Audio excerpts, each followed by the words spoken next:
Well, Michael Oilar, thank you so much for finally getting on this call with me. I say finally, it's not your fault, it's my fault because I have had so many technical difficulties, but you're here and I'm here. And really, I just wanted to talk to you because you are, in my opinion, somebody that has actually achieved success in the industry, filmmaking industry. And I say that because it's not necessarily that you're some huge household name, celebrity name, or whatever, but you are completely making a living doing what you want to do, what you love to do. So that is the true version of success, in my opinion. And so there's a lot of people that have these big goals and big dreams, and especially in the industry as well. And they look at this and it seems like this thing that they can't ever achieve, but you've achieved it. So I just kind of want to talk through some of that with you, if that's okay. Well, you know what? It's so funny you say that because I often refer to myself as going nowhere fast. And when hearing you say that, I'm like, yeah, you know what?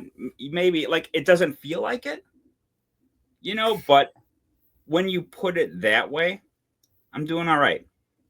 Well, let me ask you why it doesn't feel like it. Because in my head, and this is the same way I do, this is the way I do myself, very critical. So if I can go out in my town, I live in a very small town, and there are people, that know about what I'm doing and stuff like that. And I've had people that have approached me and been like, "Oh my God, like I love that movie," or me and my mom watched you. She's a big fan, like all these things. So it's like they know and they make this big deal about it. But in my head, in what I think a lot of artists view as success is this big major picture, right? Like you are in these major box offices or you're this household name.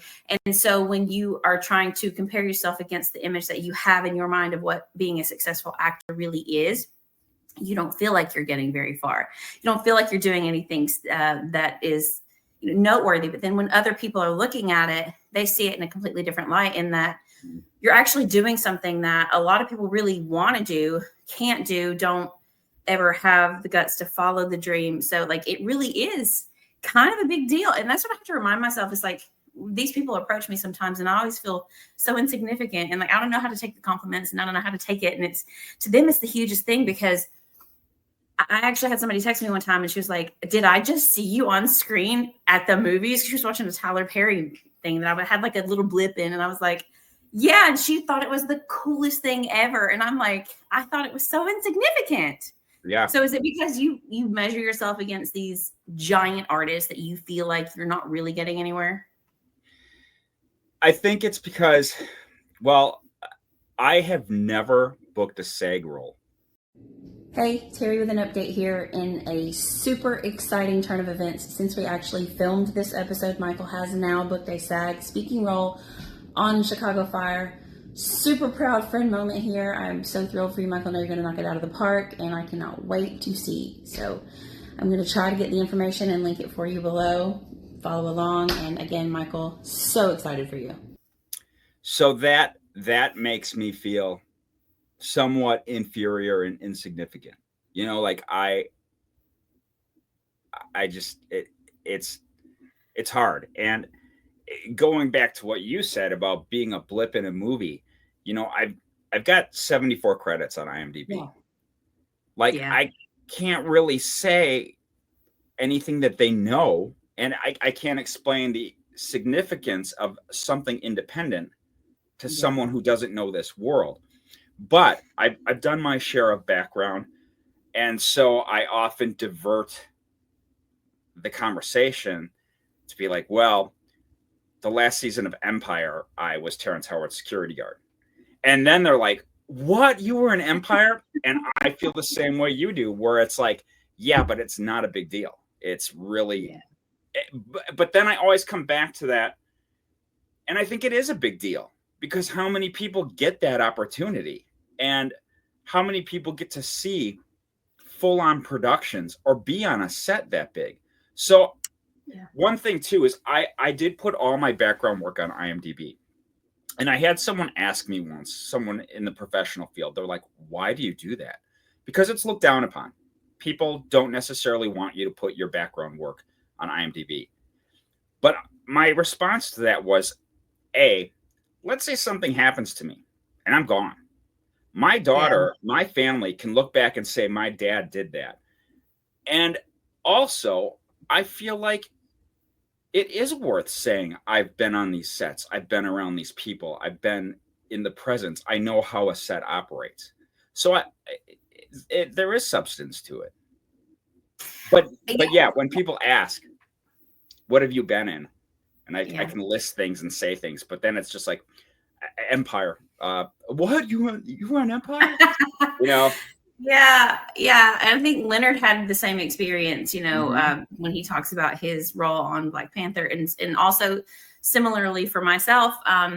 When someone asked, like, what movies are you in? Where can I find it? And I'm like, if I say Country Rain, they're like, what? And then I say, oh, well, I did 2 Tyler Perry movies, and they're like, oh, all right, Tyler Perry movies. Yeah, like it's just, oh my god. Yeah. And really, it was the most small, insignificant part. So, but I do look at you, probably because I have knowledge of the industry and I know how, like, probably 15, 20 years ago, moving to LA or New York or somewhere like that was probably the only way that you were going to make it. Independents were really not, there really was not a market there that you could be taken seriously. And a lot of that has shifted. Yeah. Post-COVID, especially, and dealing with a lot of the remote auditions and stuff like that, a lot of that mindset has shifted. And I think also right now we're seeing the downfall of Hollywood with all the things coming out with the perversion and everything there. And I'm glad in that sense that I never did go that route, that I never did pursue this before, seriously before now. And so you've been in it a long time. But when I think about success for myself as an actor, or just as an artist in general, it would literally be, I don't have to be a household name. I don't have to make millions per episode or per film. I just want to be able to pay the bills doing what I love to do and leave some kind of legacy. And I think along the lines of you, it's like when I'm gone, I've at times I've almost forgotten what my mom's name or what my mom's voice sounds like. But when I'm gone, my son will always be able to go back and have these movies where he can watch and he can see my mannerisms and get some, like, keep some piece of me. And so I think that's the pinnacle of success. And so, but I think as artists, we get trapped in this, well, nobody knows who I am, or I've not been a principal on a major, TV show or a major film. And so therefore we look down upon ourselves where other people really find it, like, amazing and cool. So I just want you to know, I think, like, you're living my dream, whether you realize that or not, like, because I'm not to the point right now where I'm able to just do only that. And you have full on committed. So can you talk me through of that transition? Because, you had a family, you have a daughter, right? So you've had family, you've done all of that. I'm not sure how old you are, and I won't ask, but like, you've come through the industry, and at some point, I assume you had a regular job, right? How did you make this transition into just saying, you know what, this is what I'm going to do, and I'm going to pursue it as my career, and I'm going to live on this, my bread and butter? How did you do that? Well, it's funny you asked that, because just last week I had a job offer for a real job, 70,000 a year, benefits, pension, 401k. And the caveat to that was, if you take this job, you won't be able to take any time off to do acting. I thought about it for about 2 seconds, and I thought, I will be financially stable. Like, I don't even know what that's like. I will be financially stable, but I will be miserable. Like, I think I am going to go to being broke and completely happy. So it is something I still have come through my life and crossed my life. Like, no, like, you need to get a job. You need to have retirement. You need to have savings. Do I? So the whole thing started for me as far as, like, committing. So I had jobs, and the last, like, job I had, I quit because it was a retail job, and the store manager would make us stay and unload trucks after shift, after the store closed. And there were times we would be there till 1:32 in the morning. And then if you open the next morning at 6 o'clock, oh well. And I was like, yeah, I'm done with this. Not doing this anymore. So I started doing Uber and Lyft. I was like, I'm just gonna like do this, and I'm gonna try to figure out where I'm supposed to go. And during that time period, a friend of mine went to a concert, and they were filming Chicago Fire next door. And I just said to her, just like, it'd be really fun to like prance around on one of those sets. Like, I just want to like do that. And she goes, "Oh, I've got friends who do that. I'll give them your information." And I just kind of laughed, like, that's not how it works. Sure enough, I get an email from Chicago Fire, and they're like, "We understand you want to be background. Here's a role. We need a guy on a bike just riding around in the background." Like a And bicycle.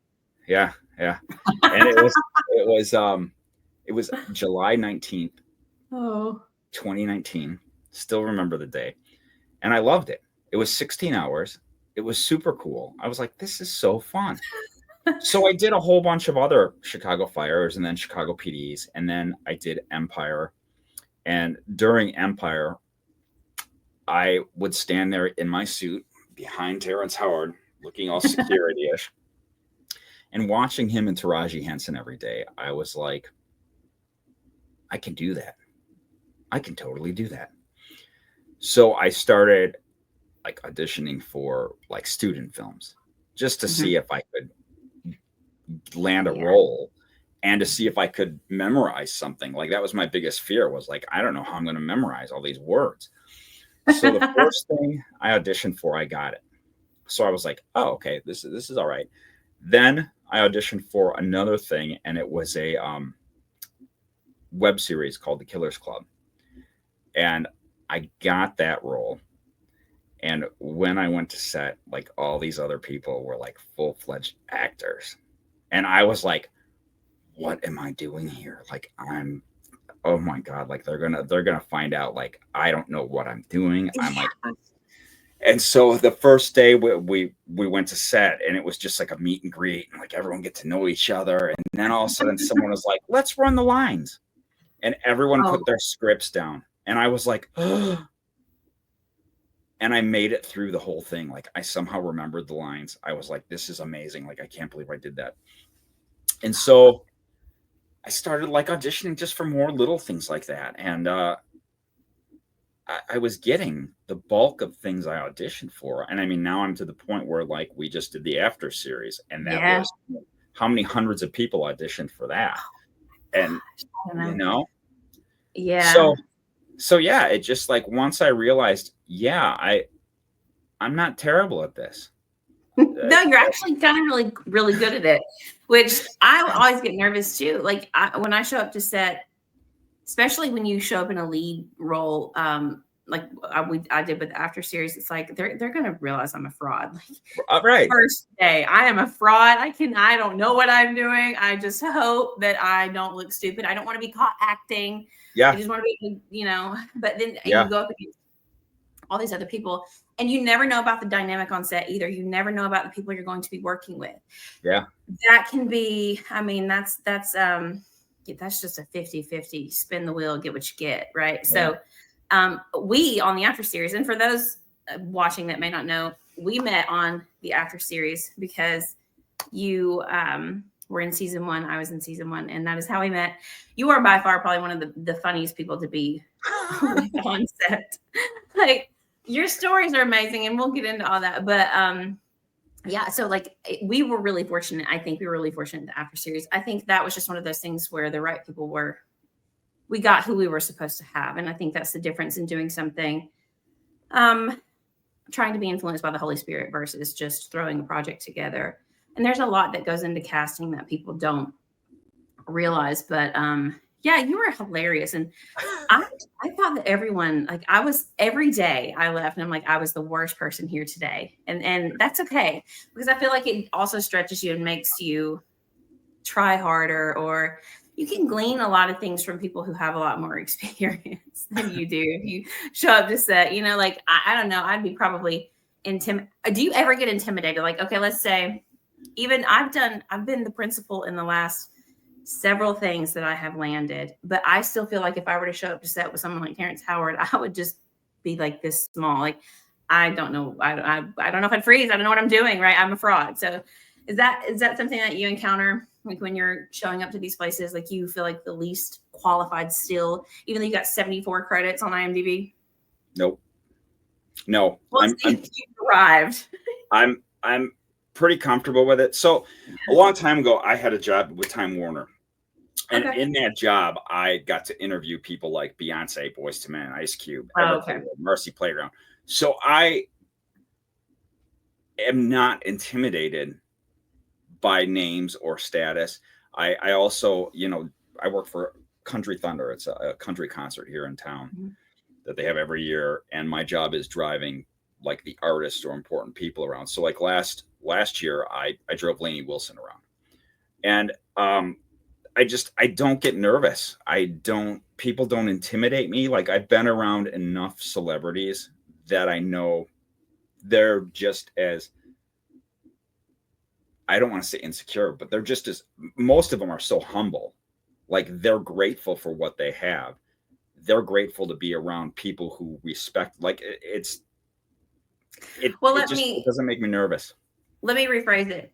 Okay. Performance wise, do you feel like I'm about to blow this performance next to someone that you consider, like Taraji P. Henson is phenomenal? Like if I were to have to, wait, in all fairness, at that point of my career, I was just doing background. I didn't have lines. Sure. So I just had to stand there. I didn't have to do anything. Like I was just security, just standing there. Yeah. If you had to do it now, if you had lines and you had to be, whoever you consider one of the greats, if you were sharing a scene for me, be like Tommy Lee Jones, I don't know, I'd probably pass out. I would love it. I'm so for it. Like Tommy Lee, if you want to bring me on, I'm here for it. But like I would feel so inadequate. I don't know. I don't. I feel like when I go to set, I'm well prepared. Yeah. Like I know what I'm doing. I know my stuff. It doesn't matter who's there. I just have to do what I have to do. So yeah. Talk me through how you prepare for a role. Like how did you prepare for the after series? Because you had a pretty significant role and you were this antagonist, not to give it away. I don't know. I see myself as the hero. It's all perspective.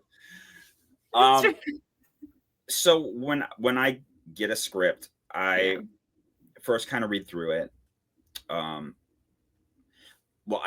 Let me start that over. I don't read the script. I don't read anything that doesn't have to do with my character. Okay. I very much feel like if my character doesn't know, I shouldn't know.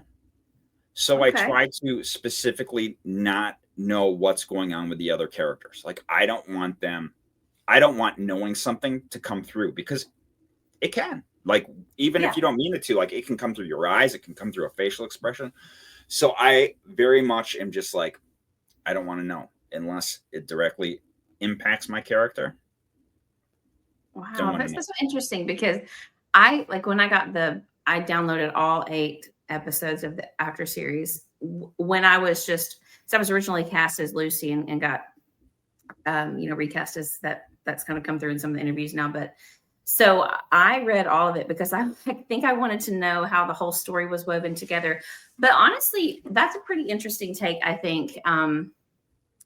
And you're not wrong. I think you can give micro expressions away that can sort of take away from the moment and take away from your craft. So that might be something that I think about, maybe shifting how I do that going forward. So you only read your parts. You go through highlight where you see your name and you read that. That's all you do. Yep. I do the good old Control F9, type in my character name, and just kind of go from there. So then I'll print it out and I'll just kind of like read through it. And then I kind of focus line by line. Like I don't try memorizing the whole chunk. Like I memorize like the first line, go through it a bunch of times. Second line, just kind of keep adding on until I get the whole scene. And then I walk to the gym. So when I walk to the gym, I spend the whole time just saying the lines out loud over and over and over. And the more I do it, the more I think about the words and why am I saying that? Where should the emphasis be? What in this sentence can I change to make it reflect the character more. I'm very text driven as far as where my emphasis is. And I try to do it. Like I've got a thing I'm filming Sunday. It's a 3-page monologue. I love it. I love it. I love it. It's a great monologue. Back 3-page up. monologue. 3 pages. Yeah. Yeah. And it's amazing.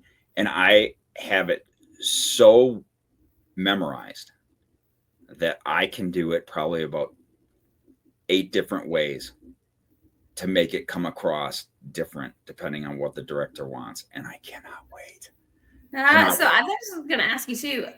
A lot of times I think actors will practice it a different, we want different, I'll practice it with this emotion or I'll practice it with this. Mm-hmm. In the moment, how do you decide which one you're going to go with? If director says it's, if their director does not have a preference, it's your choice, play the character the way you see fit.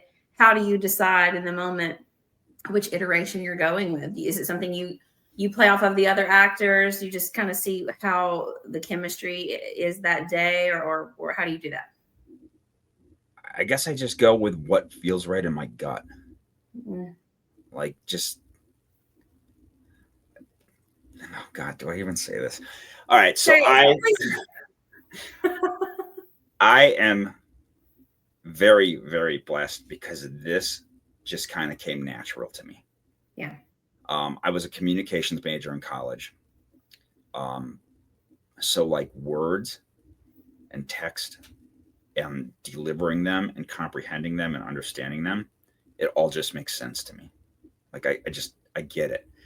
And I actually had someone the other day who was like, I hate you, Mike. And I'm like, why? And he's like, do you know I went to New York for film school for a couple of years? I'm like, he goes, you've done no training. He's like, I don't know how you do this. I'm like, gift. I think, yeah, some people are just gifted. Yeah, some people really are just meant to be in the space. I believe that. So I can feel what's right. Well, I feel like I learned a lot when I was on set from you. I learned a lot from Andrew. I learned a lot from everyone, like Jason, all of them. And if I name names, I'm gonna leave somebody out. But I'm try to be a student everywhere I go. I try to watch everybody, even crew. So, but you've been on a lot of sets. You've gone through a lot of auditions. You kind of came through the world where there was also a lot of in-person auditions, right? Is that no? You were straight virtual audition? No. Oh. In-person auditions are painful, okay? They're painful. Yeah, no, that's I don't understand the people who are like, man, I want in-person auditions back. I'm like, why? Like, you can control your space. You don't have to drive 2 hours to get to, like, for me, it's Chicago. Like right now there's construction. So like a 50-mile drive takes 3 hours. I'm like, why would you want to spend the day driving to Chicago, going into an office, auditioning for something you may or may not get, and then driving 3 hours home? Plus you got to pay for parking. You got to find parking. Like, it's the same for me. I would have to go to Atlanta. Same thing. And I started when I very first started thinking I wanted to do this was like 2007. So long time ago. And in person was the way to go. And so you'd have to go to Atlanta. Yeah. And I remember driving 2 hours, paying to park, trying to figure out which building, which floor, which suite, which in Atlanta is stupid. I'm sure Chicago's the same way. I've never been, but you get there and you're number 1027. They give you a piece of paper 30 seconds before you walk into the room. There's a panel of 3 to 5 people that literally judging you on every aspect of how you look, think, breathe, talk, all the things. And you get about 25 seconds in that room. I feel like that's a no-win situation. Yeah, I don't. Why do you have auditions like that? Yeah, I mean, it makes no sense. Insane. I know. I much prefer the virtual auditions, but that leads me to a question about virtual auditions, because I've had this debate with a few actors, because when they first started doing them, like I don't want to call it the Wild West, but there really weren't a lot of known ground rules. Like there are, there's etiquette now that we know but when you first start doing it, there's like who knows the etiquette for a virtual audition. So do you do props with your auditions, or do you not do props with your auditions? I do props. I do props. And the reason I do props is because somewhere, someone down the line, you know how there are little bits of advice that you hear that you never forget? Yeah. I can't remember where I heard this or who said it, but the quote was, casting directors don't have imagination. So I wish I knew where I heard that from, but it was someone was talking about like, oh yeah, like if I just pretend it's there, I pretend I have a cup, and someone was like, no, casting directors can't imagine. That's interesting. That stuck with me, and I use props, and that's so interesting. And you book most of what you audition for, and I have, especially in the beginning of remote auditions, booked almost nothing, and I did not use props, and it just makes me wonder now, like, had you really recreated the scene the way that it's written on the page, if it would have been helpful. But there's it's such a split camp, right? You have diehards do not use a prop, like I think Andrew does not. He's like, no props, and then you have the camp that's like, no, you have to create this whole scene. I've done it both ways, but it's the market's so saturated. I think that's the one con of doing the virtual auditions, is now where you had the people that were weeded out before that maybe didn't have the confidence to walk into the room. And so now you get this market saturation of people everybody going out for the same role, because they are able to do it from the safety of their controlled environment. So I feel like you have kind of 6 in one, half a dozen in the other. I do still prefer remote auditions, but are there any helpful for someone who's looking to get into it? Like I get a lot of questions about how you get started, and for me, there's really no easy answer for that. The answer is you just start, right?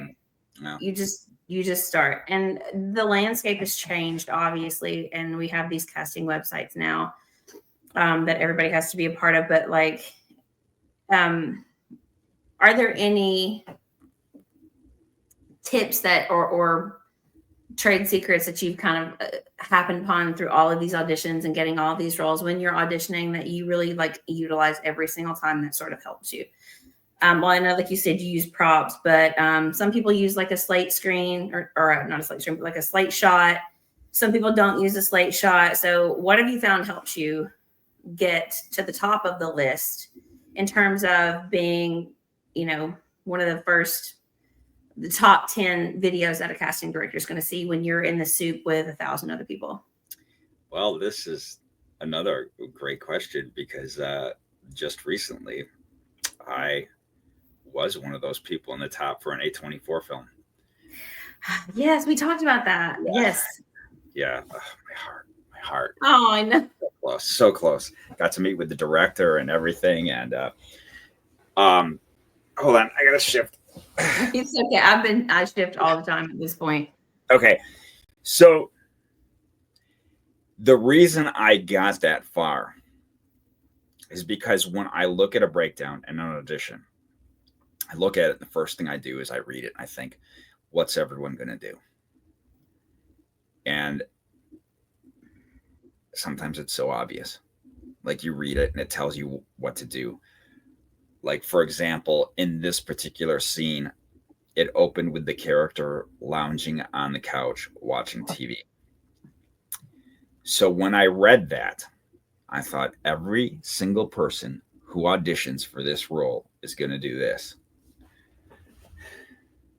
Yeah. So I thought, what could I do that's different? Lounging and watching TV.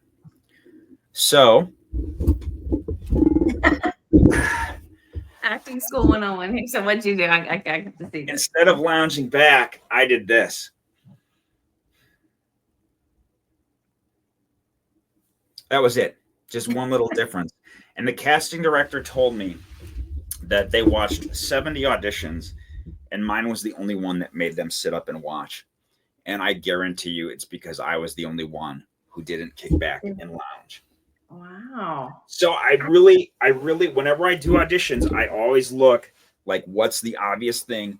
What's everyone going to do? How can I do that same thing a different way that nobody else is going to do? That is so great. Like that is probably the best advice I think that anybody can get in terms of doing a virtual audition. Because again, especially like for me, there's probably 6 million blonde hair, blue eyed girls going out for any role at any given time. There's a Sure. million of me. I am not special.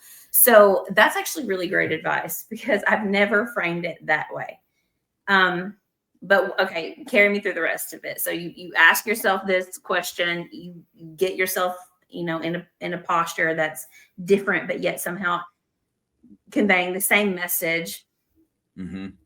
Yeah, sometimes it'll be an accent. I've done Okay. that where the character, it was just like a working class guy. He was drinking beer and talking about guns, so I turned that into a southern drawl, and I turned him into a straight up redneck. And they were like, Because you are a Yankee all the way. I am. You are. Yeah. Tell everybody where you're from. I am from Wisconsin. Okay. You can, if you didn't know, when he says Wisconsin. Yep, Wisconsin. Yeah, so when they saw that edition, they were like, nobody did that. And then there was one other one. What was the other one I did that they were like, oh, it was a series, and the directions were, okay, here's the deal. They were like, okay, if you don't know, when you get auditions, they're very vague. You get yes. nothing. Oh my God. Yes. You get nothing. So this one particular audition, they were like, okay, so here's the deal with your character. Your character is actually two characters.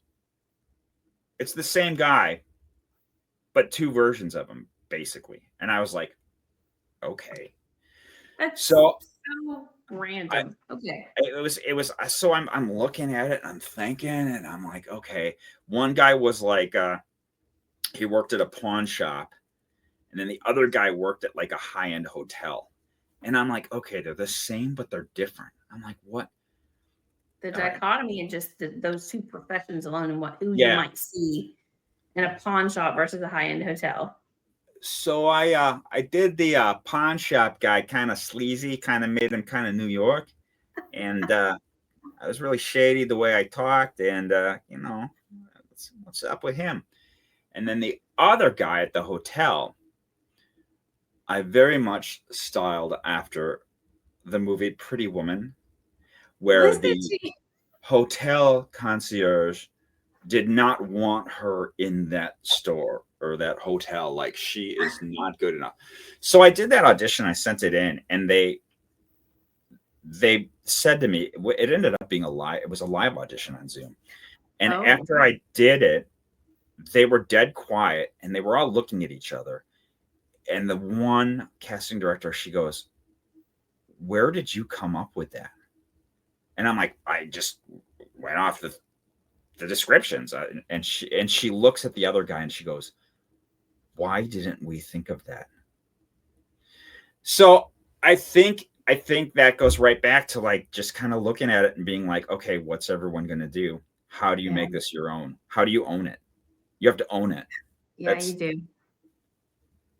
Yeah, you have to bring an element of yourself that is so unique. They're not going to see it in anything else. That's really challenging too, especially when if you've never auditioned before, if you've never received a breakdown or a side, you have no idea. But it is literally it's almost like looking at a blank page.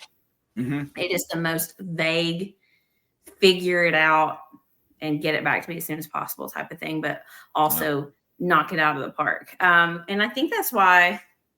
And how fun is that? Right? I mean, it's also really intimidating a little bit when you're like, God, especially if it's something you really want, like, right? Like, I really want this. So it is fun. You get to create a persona, right?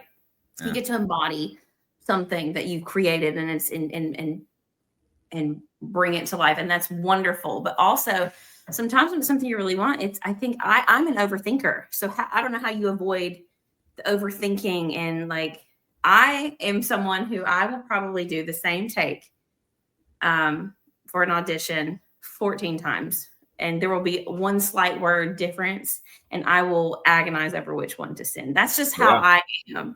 It's probably not healthy. I realize I'm not healthy. You know what? That's one of the hardest parts of auditioning is when you have all your takes and then sitting down and going through them and being like, which one is the best? And you're like, oh, that one's got the best beginning. Oh, but the end of this one is so good. Oh, but the way I looked, like, and then finally you're just like, delete, send that one. Like, yes. Yeah. My trash after doing a remote audition is like, my trash folder in my camera roll is insane. And I do the same thing. And for me, it's always that. I love the way I delivered this part. I love the look on my face at this part. And I really like the way that I wrapped it up here. And if you could just stitch them all together, it'd be great, but you can't. Yeah. You can't. I remember one specific audition. It might have been for the After series. It may not have been. Don't quote me on that. But it was right around the same time. Finding a reader, one of the most difficult things to do. I will say that. So I had a friend read for me, and she was great. But then I got asked to redo the audition. And I did not have a reader because she was unavailable. Nobody was not like I could find no one. So what I did was I went to our original video and I just played it over and over, and I got the cadence in my mind, and I would give the exact amount of pause. I was talking to myself. There was nobody else reading against me. I was videoing myself talking these lines, and then I went back and cut her original audio out and stitched it into my new tape and sent it in. That was so much work. Huh? I know, but I could not find a reader to save my life. All right. Do you want one of my secrets? Yes. I don't use a reader. You don't? Oh my God. I use a phone, and I record the alternate lines and leave my space for me to respond. So I'm basically acting with a recording of my voice. I can see how that'd be helpful, because sometimes when you get a reader, they're not easy to read with. They don't have the cadence right, or you know what I'm saying? Like, especially if it's someone not in the industry. No, and when I did use readers, it makes me feel rushed. It makes me feel like I'm wasting their time. It makes me feel like you're done. And then I did use someone to read for one thing that I thought, oh, this one's really important. Let's have you read. And he was reading for me, and like we did the first take. And he was like, all right, cool. And I'm like, no. No, you can't go. We got to do it again. Why? Well, I gotta get into it. And then I'd be like, so what did you think of that? What do you like better? Yeah. Oh, they were both good. Yeah. But I mean, I need to know, like, what should I change? What should I? So after that, I was like, you know what? I'm just going to stick to what I've been doing because it's working for me. And I know there are people who are like, you should never do that. But I've never normally, I can't believe I'm publicly saying this. Maybe you should edit this out. I've never had anyone bust me on it. I've never had anyone say, oh, that was a reader, because I changed my voice for the other parts. And I've never had anyone come back and say, don't do that. You can't do that. I mean, there's not really a rule that says you can't, though. So yeah. I mean, again, we have our etiquette. It's probably best if you're going to have a reader not to. But have you ever just done it cold without anybody reading on the other end? Is that something you've ever done? No, probably because they have no imagination. The casting directors have no imagination. You can't imagine the other ones. I had my sister read for me one time. And boy, she got into it, and she was acting herself like she was, and she's so country and she can't turn it off. So she was like, I couldn't even give you, like, I couldn't even recreate it if I wanted to, but she was reading those lines. The one that I was doing where that my buddy was helping me, it was for Chicago Chicago PD. And, I can't think of the character name. Voight. Voight was the opposite character, and he's the gruff guy who talks like this. So my buddy starts reading it like that, and I'm like, don't, just read it normal. He's like, yeah, but it's Voight. I got to sound like Voight. I'm like, no, you don't. You don't. You just really don't sound like you. And he's like, yeah, but how am I supposed to get into it? I'm like, you're really not supposed to get into it. Like, just read the lines. Like, yeah, that was that whole day was just like, you know what? Yeah, I'm done with this. Oh God, this was for me in the early days. I think I sent it in anyway because I felt like I didn't have a choice. But yeah, man, she was like, boy, I mean, she was whipping her head. She was getting in the whole. She was just as country as she can be, just sounding like the absolute hick from Appalachia. Like she just. But it was really difficult for me. Like I don't know. This is going to be terrible. I'm not going to get this. I'm going to send it in because I confirmed the audition, and I don't ever like to confirm it and not send something in. But and then especially like on Actors Access, whenever I go and I'm like, it shows the little clock, meaning you have history with this casting director. You've submitted stuff before. That always makes me nervous too. If I wasn't selected, it's like, are they just going to throw me in the trash because Okay. whatever. No. So I've been on some really cool web meetings with like Jude Wang, who is the director of Only Murders in the Building and Matlock. Nick Picario, who is the casting director for Chicago PD. I've done a workshop with Caitlin Shaw, who's with Pascal Rudnicki, which is the top casting in Chicago. They do like The Bear and Dark Matter and all that stuff. And what were we talking about? Casting directors and history with them. Oh, yeah. Okay. Yeah. So the history thing. So all of them have basically said that when they get your audition and they are able to access and maintain all of your auditions and see them. So if you get someone who has a highlighted name, that means they remember you. They've seen your auditions before and you're in good. Like they want to see what you're going to do with this. So those should make you feel more confident. Okay. Well, I did not know that, but yeah, so that's another thing, networking and getting in these workshops. How much of that do you do?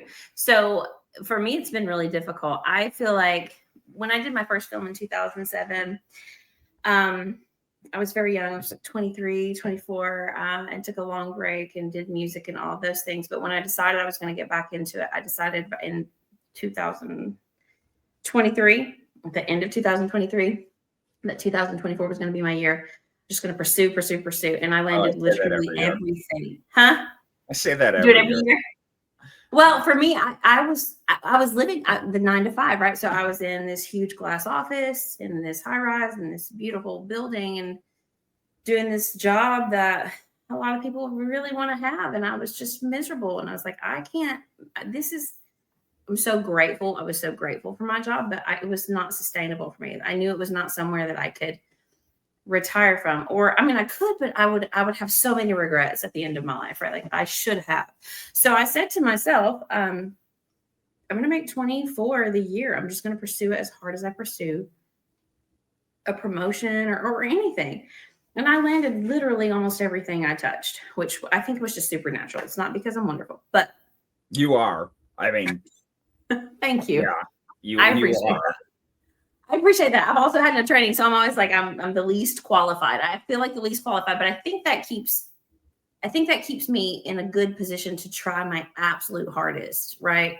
So, but I do appreciate you saying so, because it was so much fun to work with you as well. But I just was sitting there and I'm like, I'm going to do this. And so I landed all these things, started filming all these things. And then of course came to After, and which was a story all by itself and how I got there. Of course, I think you probably killed your audition in the first go around is what I understand. And I remember being on set with you. You just put the people around you at ease on set, which says a lot because I've been on some sets that were very stuffy, very uppity, a lot of egos walking around. So when you're in these, you say that everybody's pretty humble, and maybe that's true to a degree, but I feel like, especially in the background world, you sort of get treated like cattle. Oh yeah. So, yeah. So yeah, the stars themselves may be very humble, but the crew and like the directors, and they just herd you around like sheep or like some sort of farm animal. I was very super lucky again with my background, because when I did Empire, I was considered like core background, where you're Featured, someone yeah. who's there. Yeah. Like so I was treated fairly well in comparison to actual background. What's some Especially of the, go ahead. Empire was an interesting one, because this was after the whole Jesse Smollett situation. Oh Lord. So Empire had a very, very tense set. And this was my first real, like, permanent position on a show. So going into that, I just thought that's how it was. Like, I just thought this is what this is like. Like, people didn't really talk to people. People, like, they knew it was done. They knew it was over. They knew that what happened is going to affect all of their careers. And this goes not just with cast, but like the gaffers, the electricians, the food, the hair, the makeup. Like, they were very tense. And these background scenes, they would get like 200 to 300 people for like club scenes, and they were like cattle. Like, they were like, and the negativity on set carried into how they treated the background. So being a security guard and core, I didn't get that cattle feel. Like, I was treated better. And then I did some other things. Like, I did 61st Street, which was a show with Holt McCallany and Courtney Vance. And I was in all 16 episodes as one of Holt McCallany's cops. And there again was treated really good, because and now I'm on a set where everyone's happy and everyone loves their job. And I'm like, this is what it's really like. And it was great. But there are instances, like there are some, well, no, there really aren't too many where I was treated bad. I'll say a Tyler Perry set, and I hate to name drop like that, but Tyler Perry set, you're kind of treated like cattle. Yeah. And I think for the most part people are, and I was just at a point where they were using me for these like core background roles. So the background company, they really liked me, and they liked me being there. So when I did background on other shows like Fargo or Lovecraft Country, or like Emily in Paris, there's so many, they always gave me a good background role where it wasn't 50 people, where it was like 3 or 4 people. And so I managed to avoid being put in the cattle call situations. There were a couple. I mean, yeah. It speaks to also the connections that you make and how important it is to make good sound connections in the industry, because it really is not about how good you are in most cases. It really is just about who you know, and who's even just the slightest name or facial recognition. Oh, I think I remember you from this set. Yeah, okay.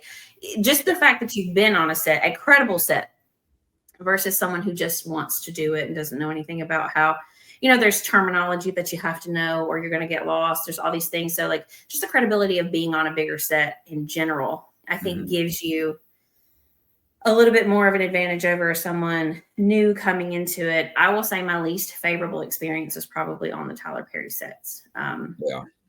Just because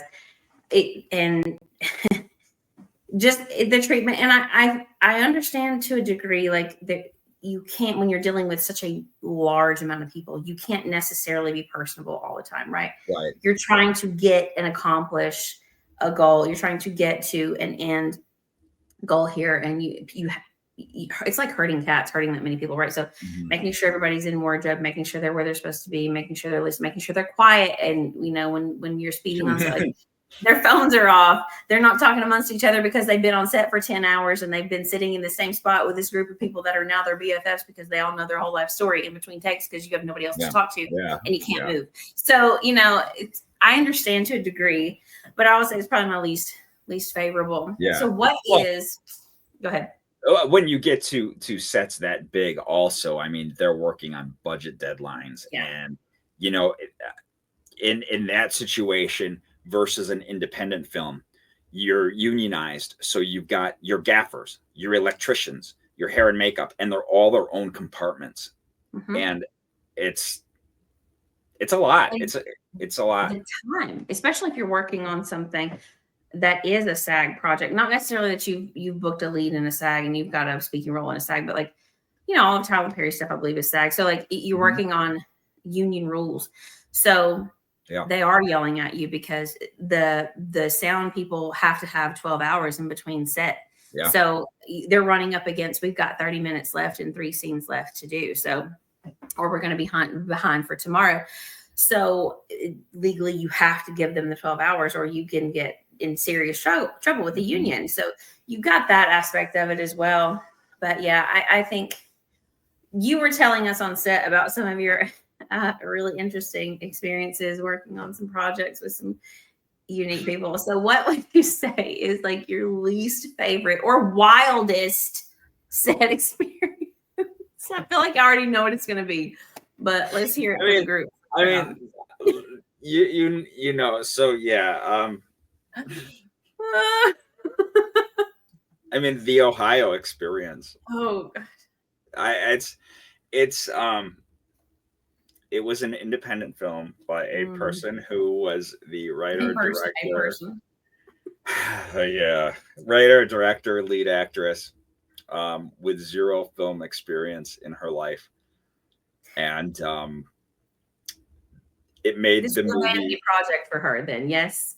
It was Vanity. what? She had money and it was her vanity project. Yeah, yeah. Okay. And she was something. She was special in so many ways, and it was 3 months in Ohio, and it made the movie The Room look professional, and it was the most chaotic, unorganized, fantastic, best experience of my life. Like, it was so much fun because I was there with 2 other actor friends of mine, and it was the best time of my life, even though every day was a complete disaster. And I think that's why we had so much fun, because we were like, oh God, we got to write this down. So we have a diary every day of everything that went wrong from, I mean, there's so much. I mean, I could talk about this for days. I mean, Maybe you should put it in a book. Well, one of the guys, Terry King, he is like, we need to make a movie about this because it's so unreal. But some of my favorite stories are, there was a scene where I was supposed to attempt to stab someone with a knife, and before I even went to Ohio, we had a Zoom meeting, and I said, okay, you're gonna have a prop knife, right? And she was like, yeah, there's gonna be a prop knife. So we get there, we're actually on set, and like we're ready to roll, and I'm in my car. I start the scene in the car, and I walk to the backyard, and I go to stab this woman. And as I'm sitting in my car, they're like, okay, we've got the prop knife. And so they're like, we're going to put it in the glove box. And when we yell action, just like go for the knife, take it out, hold it up so we can see it shine, and then proceed to go try to kill her. And I'm like, okay, great. So they yell action. So I do my thing. I look over, I open the glove box, I pull the knife out. It's a real knife. Like, it's the sharpest knife I've ever seen in my life. I've never in my life held a knife as sharp as this knife. And I went, hold on. And they're like, what's wrong? And I'm like, this is a real knife. And the lady was like, well, yeah, that's the prop knife. I'm like, no. This is a knife as a prop. This isn't a prop knife. Like, well, it's a prop. And I'm like, no, it's a prop, but it's. So I'm like, whatever. So we film the first part, and then we get to the part where I'm supposed to stab her. And so like I'm behind her and I'm holding the knife way far away. And the cameraman's maneuvering so it looks like I'm closer than I really am. And she goes back and looks at the footage, and she's like, no, you have to like really like go at me with it. And I was like, Absolutely not. I'm like, what? Seriously? Uh, that that was a great story. We were kicked out of so many Airbnbs. I can't even tell you. We had a neighbor at one of them who thought she was making a porn. Like it was just one thing after another with this. There's so many stories. It Well, was amazing. I she and you know what? Ironically, it's the best paying job I've ever had. I was going to say you can't quit on payday on that one, right? You were getting paid a lot of money per diem. It was amazing. She didn't understand lighting, and my character was the bad guy. So no matter what scene I was in, half of my face had to be dark. And because she thought that made you look bad, right? Yeah, I had to look evil. And I also had a tie with skulls on it to show I was evil. I was the president of a CEO, and I'm wearing these skull ties. Oh no. And it would be light as day. We'd be outside, and we'd film the scene, and she's like, "No, we have to redo this because half your face has to be dark." And the lighting guys were like, "No, that's not how sun works." Like, and she's like, "No, it has to be dark." And so lighting would spend all this time trying to rig things up to make half my face dark. And here it is, a perfectly sunny day, and the people all opposite of me are like they're full sun, and here I am with this shadow on half my face.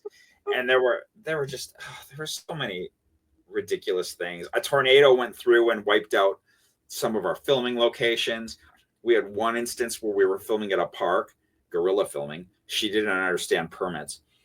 And a little kid got stuck in a swing, and the fire department had to come and get this kid out of the swing while we were trying to film this scene undercover. And it was one thing after another. I feel like this is phase 2. Like we're gonna continue that. We should have that conversation alone on like number 2, right? Like, with my actual notes, so I could go day by day as to what happened. Oh, I feel like we should do it. This is a great one. This is so okay. This is one of the ways it started. So Terry, I recommended for the lead role, and so she did online interviews with him, auditions, everything. She had all his material, and he got there to Ohio before me. I got to Ohio the next day, and when I pulled into my hotel and checked in, my phone went off, and it was her. And I thought she was calling to be like, "Did you get there okay?" So I answer the phone, and I'm like, "Hello," and she's like, "Oh, hey, I have a question for you," and I'm like, "Yeah, I'm here, okay." And she's like, "No, Terry, he doesn't look like his picture." I'm like, "What are you talking about?" She's like, "He doesn't look like his picture." I'm like, "He looks exactly like his picture." I'm like, didn't you do auditions with him?" "Yeah, but he doesn't look like him." I'm like, I don't even know what to say. And she's like, "Okay, thank you, goodbye." And she hangs up. And then that evening, Steve, another guy, came in, and he told me, he's like, "I got the weirdest call from May that Terry didn't look like his picture." He's like, "I've never even met Terry. I don't know what he looks like." He's like, "I didn't know what to say." I'm like, so the next morning is when I actually met her in person for the first time. And it was me and Terry, and we were going to film a scene. And she walks up to me, and the first thing she says to me is, "You look like your picture. Thank you." And then walked away. And Terry's looking at me, and he's like, "What does that mean?" I'm like, I don't know. Did you not want to tell him? I don't know. So eventually we told Terry the story, and we were like, "Here's the deal. Like, she doesn't think you look like your picture." And like, it was just so... This was never released, right? So we can't go find this. It will never ever be released, ever. Actually, when I filmed it, this was the second time she tried to make this movie. I know what happened the first time. I found out eventually, but it was just as much of a disaster as the second time. And then we were supposed to film some final scenes. She was 27 days behind production schedule by the time production schedule was supposed to be done. So we were going to come back in April to film the rest. And all of a sudden she just was like, "Oh yeah, no, we're refiguring some things." And Turns out she had moved on to version 3 of it. And I had actors messaging me, and they're like, "Hey, question for you. Like, I just got cast in this role Oh, as this. Like, do you know anything about her?" And I working with was like, me. "Funny story. The role that you're cast in, that was my role." I'm like, "Let me tell you some stories." And the guy was like, "Yeah, I thought there were red flags. Thanks for the warning." And I was like, "If you do it, please tell me the stories because." But I mean, the check cashes though. So Mhm, mhm. I filmed an entire. I got brought in on a project 3 days before filming because their lead actress fell through, and it was like, do this as a favor. We'll pay you X amount of dollars, and it was pretty good. So for like 5 days, it was pretty good. Actually, it's very good. So I jumped in my car, drove to um, Virginia or West Virginia, one of the Virginias. I don't remember. The only contact I had with the script before actually taking on this very huge lead role that the entire movie was about my character was listening to it in my car on the way up there. Got there, had to film every type of emotion within 5 days. Like I'm talking multiple emotions in one day: suicidal, drunk, happy, manic, all these things. And then to get home just to find out that it's never going to be released and they're going to redo it. And it's like, I mean, I guess the silver lining for me is that the check cashed, right? So Yeah, I'll take the money. But yeah, it's that's a frustrating thing. Is like a it lot of is. times you work on these projects and they may never see the light of day. And that's something a Yeah. lot of people don't realize. I spent an entire week away from my son. Um, took time off of work to go do this, poured everything I had into it because I care about what kind of Mhm. performance. And I'm like sitting here like crying, sobbing on the floor, holding a bottle of pills, pretending to be suicidal. And then I'm drunk, and then I'm like, I'm happy. It's like, and they ask you to do all these things in a short amount of time, which is that's just brutal anyway. Like I feel like if you're gonna Oh, do yeah. one major Yeah. emotional scene, if you're gonna do emotional scenes, there needs to be like one emotion per day. Yeah. Let's film this emotion because I have to take myself there. So like it was hard for me too because like I had this scene where I was like insane, like fighting mad drunk, like destroying the house, and then they would yell cut and everybody on set would be laughing. And I'm like, I need y'all to get away from me. Like I Yeah. can't be in this right now. So did all of that just for it to never be released. So and I find out through the grapevine they're, I would have been recast in the second one, but obviously I can't. So because they wanted to film it a little sooner than what I would be ready.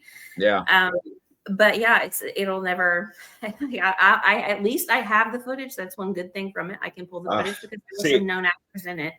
we didn't get any footage from the Ohio thing, and it's a shame because there were some scenes where I felt it might have been some of my best performance, and I was really excited about what the work I did.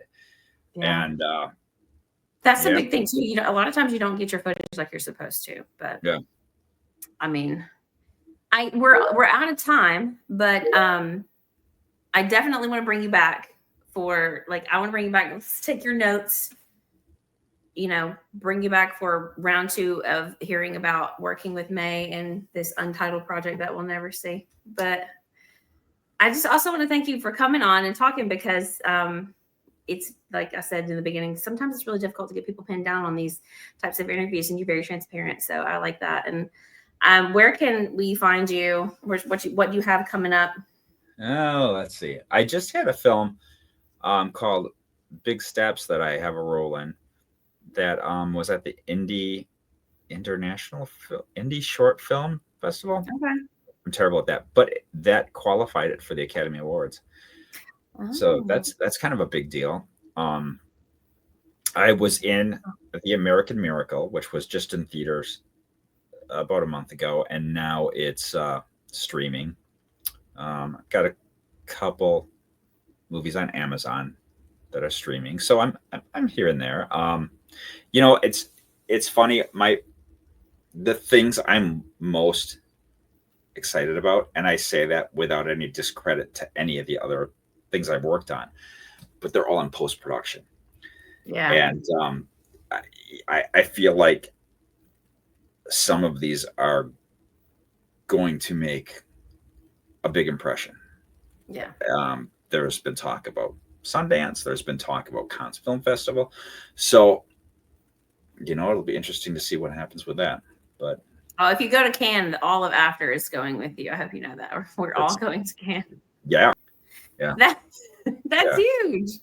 I mean, yeah. Who knows? But I mean, but still, for anybody in the industry, and even some people that don't really know a lot about it, Cannes is a very well respected, well known name and festival in the industry. So this is kind of a huge deal. So I'm going to be looking out for that. I'm going to link your IMDb and your socials if you want me to do that, so people can find you. But I just want to say thank you again for coming on, and we're definitely going to have you back for round 2, because I need to relive these May stories, because I got to live through them, the original telling on set of After. But the original telling was so much better because you get the full action and the animation and the acting out. Like, I know, yeah. Yeah. But the world needs to hear them. So until you make your movie, we're gonna have you back and walk through some of these notes. And all right, I'll pull the diary up. Okay. All right. Well, it was great being on here. Like we had so much fun on After. Like, we all bonded so well, and it's just, I miss you.